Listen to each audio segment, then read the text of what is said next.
The Tennis Gambling Podcast on the Sports Gambling Podcast Network is brought to you by Fantasy. Our is a brand new deal. If you play just $5, get $50 in bonus funds when you sign up with promo code SGPN.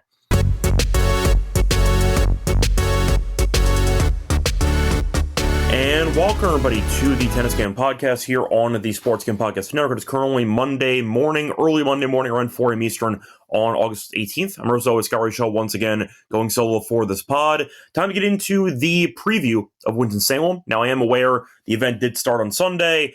I was traveling back from Vegas, didn't have time to record, so we are 1 day short. But either way, still a bunch of actual outright odds to actually make bets on. And of course, the main players in the field haven't played yet because they had a bye in the first round. So we're going to get into the quarters as well. We have quarter odds, so it should be a pretty fun episode. We have nothing to recap, though, from the Lock and Dog because we had no match yet. We're waiting for Sinner and Alcaraz to play against each other on Monday. Once again, a really dumb scheduling idea from Cincinnati as they went for the extended Masters 1000 event. But either way, we did an episode for the final there. But of course, that hasn't happened yet. So if you want an episode that focuses only on Alcaraz versus Sinner, then check out the episode before this one. Before the actual episode, once again, going to break down an entire tournament. Here, the final event before the U.S. Open. So if you do want some thoughts here for, once again, the actual outright for Winston-Salem, you're in the right place. And we're going to break down the tournament right now. Now, before we get into anything associated with the event, a reminder that you can help support the show by liking, subscribing on YouTube, because we do have, once again, the podcast available and a ton of locations. Use them on, or find it on YouTube, find it on Spotify, or find it on Apple. But once again, leave a rating and review on Spotify or Apple, and leave a like and subscribe to the YouTube channel. Plus, a reminder, we have some great merchandise on the merch store for the SGPN platform. We have shirts, we have sweatshirts, we have mugs, high quality, very affordable. Check that out. Plus, a reminder, we do have an app for SGPN free to download, and we do have all of our podcasts on there. So if you want some free picks, check out the app. Plus, a reminder, we are giving away $1,000 circa NFL future bet with the phrase that pays. Submit your phrase now at sportsteam.com/phrase to once again have a chance to win a $1,000 free circa NFL future bet. Anyway, said before, we have nothing to recap for the actual Lock and Dog, but we do have some matches to recap from Sunday because once again, Winston-Salem did actually start already. So for the matches that took place on Sunday, overall decent balance of drama and I'd say ease, mostly drama, I would say. So Offner lost to Capriva in 3 sets in the first match of the day. You saw Jari lose to Maichik. That was a competitive matchup, 7-6, 6-4. Martinez beat Goffin. Goffin we saw was injured in the first round loss to Baez on hard court a week or two ago.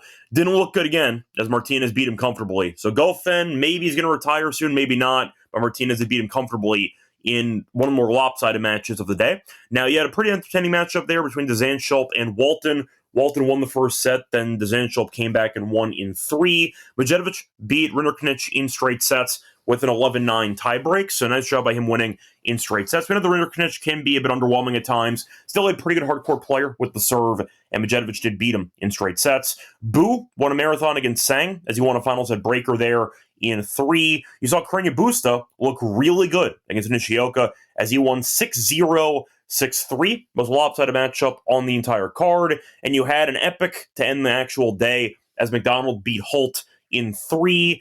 He was extremely either compromised physically or exhausted. Either way, though, McDonald survived, and he eventually did win in a final set breaker. But Holt had some chances, probably kicking himself for not converting, as he ended up having a potential chance to take a 6-5 lead with a break, but unfortunately could not convert. McDonald held, then coasted in the tiebreak 7-2.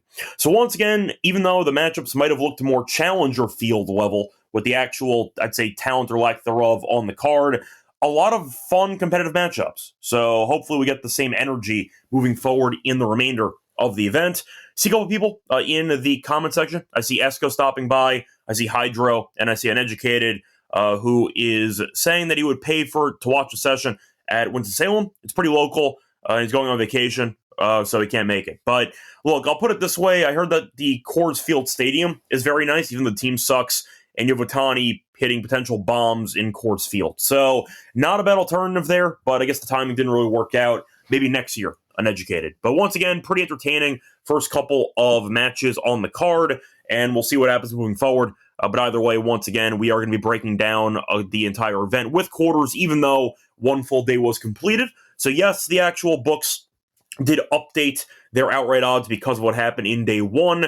So if you ended up taking a guy that I'm going to mention later on in the show at a much better price, that might be why, because you took the guy before he played a match. I'm getting the advantage of seeing how the first round played out, I guess, but it is what it is.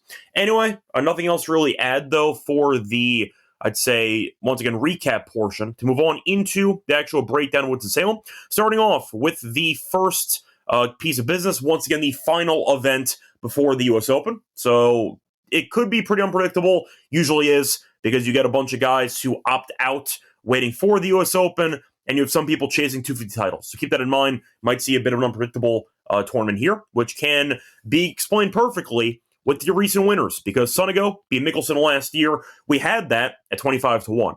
You also had Baez, who won a hard court event, which is kind of insane, against George. Manarino beat De Gere, and Ivashka, remember that guy? He ended up beating Emer in the final. So you've seen a lot of random names here, not surprising, but there is one common theme here. If you win the title, you tend to not repeat. Nobody's won back-to-back titles here since Isner about 14, 15 years ago. So it's been a while. Isner won in 11 and 12, but since then, there's been a new winner each time. Now, for the actual quarter odds, which we do have, starting off with the first quarter, this is going to be the Tsitsipas quarter, which means who knows what's going to happen. You have Arnaldi at 450. You have Tsitsipas at 187, by the way. Arnaldi's at 450. You have Dzanchop at 6-1. You have Busta at 650, who did win, of course, on Sunday. So did Dzanchop. You have Giron at 750, Navone at 10-1, Bu at 10-1, and Baez, who is a former champion, at 11-1. Now, Tsitsipas, we know, should be favored based on his overall upside. I'll put quotes around it, upside, but we're not taking him, obviously, because why would we trust him at all? He's got his dad back as his coach. Good luck with that. I think Bu could, in theory, beat him maybe in the second round. Who knows? The actual quarter is not terrible for Tsitsipas, but I just can't trust him. The price isn't worth it. I'd rather just avoid him like the plague and look at other long shot options. Because I think we'd all agree, for the Tsitsipas value, there's not much when he's favored to win the actual event, despite being terrible for the last couple of months. So I'll pass on Tsitsipas. I'm going to go some other long shots instead. Now, for the actual quarter, though, the Tsitsipas matchup in the third round might be Giron, who has a bye, despite being really bad lately. He has Navone or an Indian qualifier. So Giron's actually had a decent path in the first two rounds or so. I'll go with him at 750. I like the price. I understand that he's bad in current form, but I do think him being American has some crowd support. He's still a pretty good hardcore player most of the time, and I do think that 750 is a pretty good price if you think he can maybe upset Tsitsipas. I don't mind it at 750. I'll take him there as my longer shot for the actual quarter. But you know what? I'm going to go to the other end of the quarter because you have Arnaldi, Dzanchop, Baez, and Busta. I'm going to let Arnaldi and Dzanchop kill each other. I would make a case for Arnaldi if it wasn't, in my opinion, a tricky matchup in the second round. Baez, though, beat Goffin on hard court in the last event, but he's been really bad on hard court for a long time. Busta, though, we know is a former... he made a deep run here last year. He ended up losing in the semis. He retired, actually, against, I believe it was Mickelson in the semis. When healthy, he's still pretty dangerous, and he looks very good against Nishioka, but I think he can be Baez. I think he can maybe pull off an upset if he stays healthy. Durability is the main concern for Busta. I like the price, though, at $650. I'll take a flyer on it. Give me Busta at $650 and give me Giron at $750 as my only two thoughts or choices for the first quarter. If you want to go Arnaldi, I don't hate it. I'll pass instead. But I am not taking Tsitsipas. Not going to bother. Give me long shots for, in my opinion, what could be a very open quarter here for the first quarter. Moving on to the next one, looking at the second quarter. This one's going to be a pretty open one as well. You have two co-favorites, Medjedovic at 275 and Diallo at 275 as well. You have Pericard at 4-1, who's been really bad lately, but still 4-1. Mueller is at 850. Fernley 9-1, who's been bad lately too. Martinez 10-1. Chorich, who's a former finalist, at 12-1. And you have Collignon at 28-1. Now, I'm going to be pretty straightforward here because I do think the two co-favorites are worthy of being co-favorites. Now, for the actual draw, Diallo has a bye, then Basaveretti or Collignon, probably Basaveretti, who has been good lately, But the argument is, do I think Boston would beat him? No guarantee there. You're looking at Medjedovic, though, who ended up beating Ritter Contention in the first round, has Fernley in the second round, who's been really bad, like I said before. So it could be a fun matchup. The bottom half of the quarter, though, you have Mueller. You have Perricard maybe against Martinez, which looks like an easy win for Perricard. I'm not going to pick him until he figures the stuff out, because he's been really bad lately. He lost to, I think, Wong in Cincinnati with no tie breaks either on a very fast hard court. It was an embarrassing showing by Perricard. It's been quite bad for months, so I'll pass on him there. But I do think I'm going to skip the bottom half. I understand you could argue you might pick one long shot, maybe a guy like Mueller, who could maybe find a path and make a deep run. In reality, I think Diallo and Medjedovic, with their serves, should do well on the courts here. Medjedovic looked good last week, too. Ended up losing 6-4, 6-4 to Alcaraz. That ended up beating Griekspoor earlier in that event. I like the form he's in. We know he's a good hard court player, and Diallo, we know, can be good on hard court as well. Did win a grass title this year. But I think the two favorites, who are, once again, young, but talented, should look sharp in a pretty weak quarter, in my opinion. So I'll skip Perricard, I'll skip the other people. My super long shot would be Mueller at 850. I'll pass, though. Give me Medjedovic at 275, and give me Diallo 275 as well. I'll look at the comment section, see a couple of people chiming in, starting off with the people that are, once again, mentioning some guys in particular. Esco is mentioning my thoughts on Wong in a few hours. Wong looked pretty decent, I'd say, last week. We'll see how he does in this week. For the Wong match, though, you're saying it's in a couple hours. I'm trying to see. That's for Grand Slam qualifying. So I think he should win that. I mean, he's minus 150. I'm not really too familiar with Radesh, to be honest, but he did end up taking a long time off. He's not played since Wimbledon, so I would go Wong if anything. I do think the court switch could be tricky, not to mention, once again, he has not played since Wimbledon, so he's been off for about 2 months. So I think that Wong would be my choice there for that U.S. Open qualifying matchup. We'll see how that goes, but I do think that he should be a bigger favorite than he is for that matchup. I see Hydra mentioning he's going to skip Baez. I don't blame you. We all have some guys who we can't get right, and Baez is yours. It happens. It is what it is. And I see Sports Fan chiming in here about some overs and some overall bets. He likes the over in the first set for the Mislic match. I don't hate it. I can see a pretty, I'd say, even matchup early on. Mislic and Kovacevic have firepower that could result in a couple of holds. I don't mind your angle there also for the Navone over. I actually think that Sorish is alive to win that matchup because he looked pretty good in qualifying, beat Tabilo, nice job by him. Navone had the massive choke job in his matchup against Walton last week, and we'll see if he responds, but I think that the over makes sense. I think Sorish can actually win if you want to go for a bit of an underdog there. I don't mind it, but I think Navone, who we know really just isn't capable of winning on hard court, maybe finds a way to fumble this one, and you get a marathon in your hands. Don't mind those overs for those matches. Anyway, though, before we get into the remainder of the quarters for the breakdowns of the outrights, a reminder they're brought to you by our sponsor, which is MyBookie.ag. Because you can bet on every sport with them. They have baseball, they have a WNBA, they have golf, tennis, and of course they have football futures. They also are available on occasions using to bet on, once again, every sport with crypto. They have deposits and payouts with crypto. And when you sign up, though, use the code SGPN to get 100% of the benefit to 1K. Terms and conditions, apply the G promo code SGPN. We're also brought to by Rhythm because they have college football, which is back on Saturday. So we're less than a week away from college football. And a reminder that last week they were great with their models. For the non-conference spreads, 21.47% ROI. For in-conference money lines, a 22.47% ROI. So they've been really good in college football. And once again, you can get on the action as college football will start this weekend. But they were great on FCS totals as well, week 0 and week 1. Rhythm's house model was 16-4 ATS. So they were plus 11.6 units. So go to the App Store now. Make sure you end up getting the Rhythm actual app. And when you do so, make your model as the predictions, once again, can be really, really profitable, as we saw last year. When you do sign up for your actual, once again, account, you can get a free trial for a week by using the link, sportsgamble.com Rhythm, to get your 7-day free trial. Sportsgamble.com Rhythm to get your 7-day free trial. Welcome back, everyone, to the Tennis Game Podcast. With the first two quarters, time to keep it rolling with the third quarter. Moving on to what should be a pretty open one, in my opinion, as well. This is the Korda quarter. Now, he has not exactly played for a while, so he might be a bit rusty. We'll see how he looks. Now, he's a plus 375 favorite. Once again, plus 375.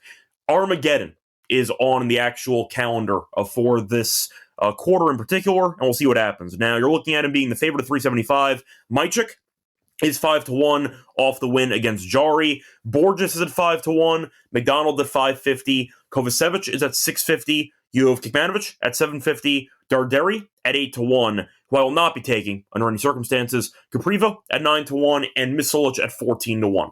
So Korda, I understand when he's actually healthy, is the best hardcourt player in this section. However, do I care? Not really. The fact is, Korda is going to be getting ready for the U.S. Open, and he's not played in a while, couple months. I can't see a world where Korda ends up playing a couple matches. Maybe he re-aggravates something, or maybe he at some point kind of takes his foot off the gas and gets ready for the U.S. Open. Either way, though, I think that Korda is going to be a guy who I'll pass on. Too much uncertainty, not interested. I'll pass on him there. Now, for the other options here, Mychik is interesting. I think he can do some damage, but I really just wasn't interested based on the price.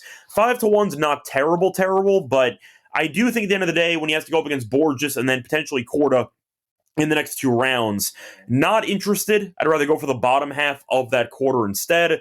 I'll target guys who I think can do some damage on hardcourt. We ended up seeing, for example, this guy make the final of an event a couple weeks ago, Kovacevic. I think he has some value there. I think he'll end up beating Misolic in the first round. Then he has a matchup against Kekmanovic in the second round, which could be interesting. McDonald, though, we saw kind of run a gas against Holt. Got the job done, but I still think he might be compromised. We'll see. Darderi ended up retiring against Comasagna in Cincinnati, so I question the actual health, so not interested in him at all. But I think that Kovacevic and or Kekmanovic have some value at their prices, and I like the pricing range here. I see 650 for Kovacevic. I see 750 for Kekmanovic. I'll go with those two. We saw Kekmanovic win a title this year on hardcourt in Delray, and we know that he can be very streaky.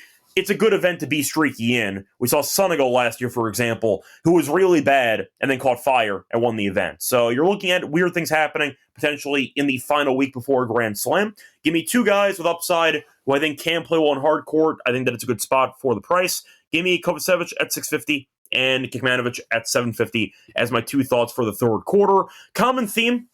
We are going pretty bold on these quarters, a lot of good plus money, and people tend to be scared off by the final event before Grand Slam. I think there's value to be had when you're looking at so many big plus money prices. If you pick the right long shot, you are in very good shape. So we did it last year with Sonego. We'll try to do it again here, but I see some value at the quarters. So once again, those are my two picks for the third quarter. Moving on to the fourth quarter. Speaking of Sonego, this is his quarter. Now, Griekspoor is favored at 275. You have Sonego at 333. You have Agut at around 850. Munar at 9-1. You have Fucsovics at 9-1. Comasagna at 9-1. Safulin 10-1. You have Bellucci at 11-1. O'Connell 16-1. Gaston 20-1, and that's basically it. So, for the quarter, do I think that Griekspoor should be favored? I'd say yes. Now, I do want to point out this was on grass, but Griekspoor did win a title in Mallorca, coincidentally, the week right before Wimbledon. So Griekspoor does seem to take these events seriously compared to other guys who might be half-assing it, getting ready for the Grand Slam. Griekspoor proved in the grass slate that even with the Grand Slam on deck, he might potentially punt a first-round match in the Grand Slam, like he did against Brooksby in that Wimbledon matchup, in order to win a title. So I do think Griekspoor should be motivated here. I do think that he's going to be one of the more motivated guys compared to others on this actual, once again, bracket, because he's proven this year that he does take this event seriously right before Grand Slam, which I like to see. Now, for the actual quarter itself, I'm going pretty chalky. I think Agut makes sense, but I think that Safulin could be tricky for him in the second round. Griekspoor, though, has a bye, then Fucsovics or Gaston. Two guys who can be quite injured, and Gaston has not been in great form lately. Fucsovics should win that. Maybe he's a guy who could make a dark horse run, but I don't trust his durability. I think Griekspoor is a good hardcourt player. We saw it earlier this year. I like the path. I like the price. I'll go with him at 275 as my first choice for the quarter. But I will go with somebody else as well. Give me Sonego at 333, mainly based on how he's played lately. I know that he has not really been winning many matches, but he did take Fritz to what was looking like a potential 3 sets as he ended up losing 7-6, 7-5. Sonego, though, made a deep run in doubles in Cincy as he ended up losing in the final on Sunday. But he beat Bergs. We saw him win a set against Rublev, lost in 3. Decent competition, and he's been looking pretty good. I think he has some value at 333. Don't mind the draw either for him. He does have a bye, then Vukic probably, then Munar or Bellucci or Comasagna. Really not a bad draw at all for Sonego. So I do think he should look sharp here again. I like the price at 333. That'll be my last pick there for the quarters. Now, checking the comment section once again, seeing if anybody else has anything else to say. I see a couple people once again mentioning some matches, either in US Open qualifying or just overall the matches in Winston-Salem. Once again, a brief side note. I don't want to get into a full rant because we actually have some hours to get into and some lock and dog picks. But this schedule with the 1,000 events in Toronto and Cincy ending midweek is absolutely moronic. They got to stop doing this. I think it's insane that you have a couple of people, and I'm going to mention a guy who is an honorable, I'd say, mention for the Clown Hall of Fame. He's probably there already. Vukic is a guy that we can potentially criticize from time to time, but there's an even bigger head case from Australia who you forgot about, Tomic. So Tomic actually made the final of a challenger event, and he quit. He no-showed the final of the event. Why? Because he has US Open qualifying to worry about. So you have a couple of really weird scenarios going on where you had a guy entering the final of a challenger event who quit. He withdrew before the final so he could play US Open qualifying. On top of that, once again, you have a couple of players who were playing midweek. Once again, I know it's not going to be a big deal for Sinner and Alcaraz, but still, we ended up seeing Shelton, and we saw Kashanov play midweek last week. Then Shelton had to turn around and play in Cincy, and he ran out of gas in the event. This midweek final thing is absolutely ridiculous, and I feel like they got to fix it. I understand you want to add extra days off. I think Alcaraz and Sinner having a day off on Sunday to play on Monday makes no sense for a reference, but still, want to mention it.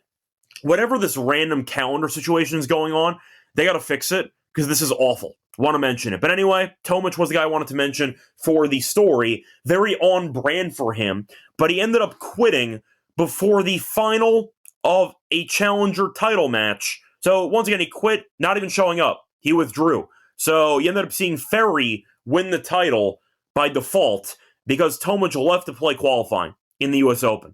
There's way too many events that are jam-packed right now. They have to fix it. Wanted to mention it, though. I thought that was something that needed to be talked about. Anyway, moving on to the actual outrights to win the event. For the odds, looking at Tsitsipas being favored 7-1, you have Medjedovic at 8-1, Diallo at 850, Griekspoor at 9-1, Sonego 12-1, you have Korda at 18-1. Massive wild card, but if he's healthy, then maybe, but I'm not going to pick him, full disclosure. Pericard, who's been really bad lately, at 18-1 as well. Arnaldi, 20-1. You have Mychik at 20-1. You have Dzanchop at 22-1. You have Borges 25-1. Kovacevic 25-1. McDonald at 25-1. Boo 25-1. You have, or Boo's 30-1, I mean. You have Agut at 30-1. Busta 30-1. You kind of get the point. Now, I do want to point out there are a lot of guys on this list who have never won an ATP title before. So you might see somebody get their maiden title. We'll see by naming them out just quickly for reference. Medjedovic, you have, looking at the names here, Arnaldi has never won one. Mychik's never won one. Dzanchop's never won one. You have Kovacevic who's never won one. McDonald, I think's won one either. Boo hasn't. So I'm mentioning a bunch of guys who I just said who have really never collected many trophies on the ATP level. We'll see if that can change here this upcoming week. But looking at the actual favorites here, Tsitsipas, of course, we are not taking 7-1, not even close. Like, I think that he is definitely a guy who, based on his history, should be favored in the event. In reality, there's no value taking a guy that's that mentally checked out and a guy who's been that bad lately. I can't take him. I think it's very weird for the, once again, option of Tsitsipas 7-1. Looks pretty large for a guy who has had a decent resume in his career. I don't give a damn about resume. He stinks right now. Pass. Not taking him there. Now, I will point out, I'm not going to go super long shot in this field because I do think there are a couple of guys who are young and, once again, who might be without a title in their careers, who are priced pretty cheaply, but I like their form. So, for reference here, I'm going to start off with a guy who actually won a title earlier this year. Give me Diallo at 850. Now, I said before, he's in the same exact quarter as Medvedev, which could be a bit interesting, but I think that he's a good player. I like the fact that he's going to be in the Tsitsipas half, who could fall apart. We'll see. But if he gets past Medvedev, you're looking at what could be Mueller or maybe Perricard in the next round. I think it's doable, and I think that he's a good player in general. Give me Diallo at 850. Yes, the second serve could be better. He had a set point or two against Sinner, and Sinner is in the final, obviously, not dropping a set in Cincy. You could argue that Diallo got closer than anybody else at winning a set against Sinner, which bodes well for his chances, maybe, of beating weird competition here in this event. But give me Diallo at 850. But I will go with the guy he might face off against later on, or I should say in the first couple of rounds. I have to go with the form. Give me Medvedev at 850, a guy who's never won a title before. Did lose in a couple of finals, lost last year to, I believe it was Shapovalov in the final event last year. But still, point is he's a very good hardcourt player. He ended up losing to Alcaraz 6-4, 6-4 in Cincy, who was in the final, obviously. But in that event, he was looking pretty sharp, and he ended up beating Rinderknech in the first round here. Very good serve, which can play well, and you're looking at a guy who I think is just a very talented hardcourt player. He's underrated. He won the next-gen final on hardcourt about a year or two ago, but the fact is he beat Kovacevic and he beat Griekspoor in straight sets. I think those are two good hardcourt players, and the fact is losing Alcaraz while winning 3 of her last 4 is still a solid showing. I think he's in good form. He's a good hardcourt player. Give me 850 as my choice there for the second option. Now, I see it being mentioned in the chat that sports fan has not been interested in Griekspoor. He hasn't been bad lately. I agree. Having said that, 9-1 for a guy who's objectively a solid hardcourt player. Yes, he might go to a couple tiebreaks, which could be a bit dicey, but I think 9-1 is a good price. I like the draw for a guy that has multiple ATP titles, and you're looking at his actual path. By Fuchsovics or Gaston, maybe a Gut in the third round. You're looking at what could be Sonego or Munar in the, once again, potential quarterfinal matchup. I don't mind it. I think 9-1 has some value. I think that he's a guy who, as said before, has proven right before a Grand Slam, he will not mentally check out. He's there to win, and I like that. Give me Griekspoor 9-1, but I will go with the breaking of the rule that I mentioned earlier, a guy actually repeating at the event. It does not happen in about 14 years. Maybe now, because I'll go with Sonego at 14-1. I think he's played pretty well lately. Now, the results have not been amazing in terms of wins and losses, but he ended up pushing Fritz to the brink. He beat Bergs. He ended up winning a set against Rublev in Toronto. I think he's a guy who I know can be quite volatile. I get it. But we know that his overall game translates well to the courts here. His firepower. He came to the net a lot last year, and it's why he barely got broken. If he can channel that again and be aggressive coming forward and kind of copy and paste the same game plan he had last year, 14-1, I think it's a good price. It's not 25-1 like last year that we ended up winning on, but I still like him for this one. Give me Sonego. I'm trying to think if he was actually bigger than 25-1. Was he 40-1? I think he was 25-1. I'll have to double check that, but still. I will go with him as well as my last choice for the event. But once again, I think that there's a lot of talent at the top, maybe some young talent, but I do think that the long shots are going to be a potential semifinalist like Ottman, for example, in Cincy, where you see one guy make a run, but you're not going to pick him to win the thing. And I think that's going to be what happens here. So maybe a long shot makes it to the final and loses, but I like the options I have here for the outright. So once again, for the actual winners that I'm picking, I'm going to go with Diallo at 850. I'm going to go with Medvedev at 850 as well, picking him to win his first ATP title. Go with Griekspoor at 9-1. And defending champion, Sonego at 14-1. So going to wrap it up, though, for the outright. Time for the Lock and Dog picks. Before we get into the Lock and Dog reminder, brought to you by our sponsor, which is Circa, because it's the final week you can actually sign up for the contest. You have Circa contest weekend, which is from the 21st to 23rd, and you can enter the 3 biggest football contests for the upcoming NFL season. It's Circa Million, Circa Survivor, Circa Rendissimo, over $20 million guaranteed prizes, and you can once again use the promo code SGP15 to get 15% off your stay at Circa. But the amazing weekend at CircaCon this weekend from the 21st, 23rd, you get live shows and open bars. Con's open to everyone. Because I've been Nevada, play render with our proxy. Use footballcontest.com. Use code SGP. Get $50 off your proxy fees. We're also brought to you by Underdog Fantasy, because they're best mania happening all summer long. If you're interested in fantasy football, this is a good way to make a lot of money, because first place makes $2 million, $15 million in prizes total, and they have no arguments about trades, and best ball is the way to play fantasy football. You can also use Underdog for your pick 'em entries for tennis, esports, basketball, you name it, but you could also win it 500 times your entry. What it's not, though, for your new account, there's a brand new offer from Underdog. Play just $5, get $50 in bonus funds. Which is on at Underdog Fantasy with the promo code SGPN. Welcome back, everyone, to the Tennis Game Podcast. Just going through the outrights for the event. Time to move on into the lock and dog picks. For the lock, I'm going to go to a parlay, actually. Two decent favorites on the money line. I'll take them together. Give me Basavarady money line with Vukic money line at minus 121. That's on BetMGM. Now, Basavarady, we know, is a hardcourt specialist for a young guy. He's a good hardcourt player. He's won 4 of his last 5 hardcourt matches, and the one exception was a loss to Zverev.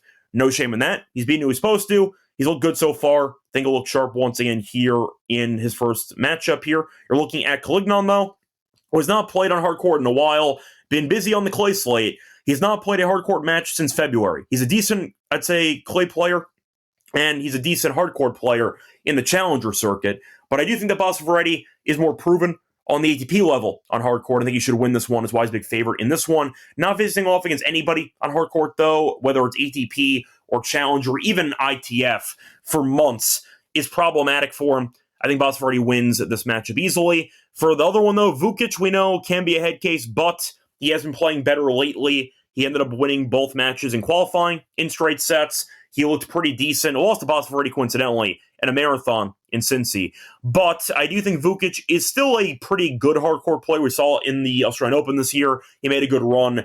I think that he's a guy who's very streaky. He was in really bad form about a month or two ago. He's starting to get better. I believe he's 5-3 in his last 8, which is not amazing, but he's against a complete unknown as you're looking at Dostanic, who has never played an ATP match his entire career. So he's been a challenger guy pretty much only, and now he's supposed to walk in and do some damage.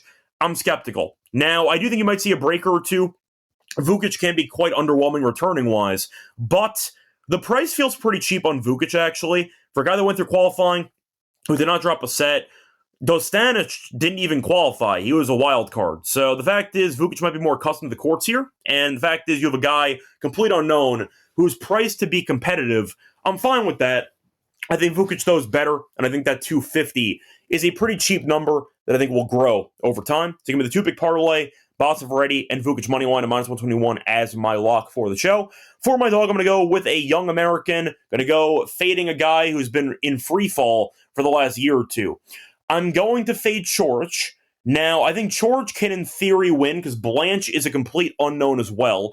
But unlike Dostanic, he actually qualified, and he looked good doing it. So I'm going to go with Blanche team total over 12.5 games at plus 108. He can win in straight sets with a breaker. He can lose in 3 or win in 3. Couple ways to get there. The money line is plus 150, but he's been really good on hardcourt this year. 29-9 straight up on hardcourt. Now, all of course being in either qualifying or challengers, etc. But he's been good lately. Ended up beating Boyer and Royer in qualifying. Coric, though, has won 0 ATP matches this season. He's been very underwhelming. We know he's still a good hardcourt player when he's on, but he's been bad lately.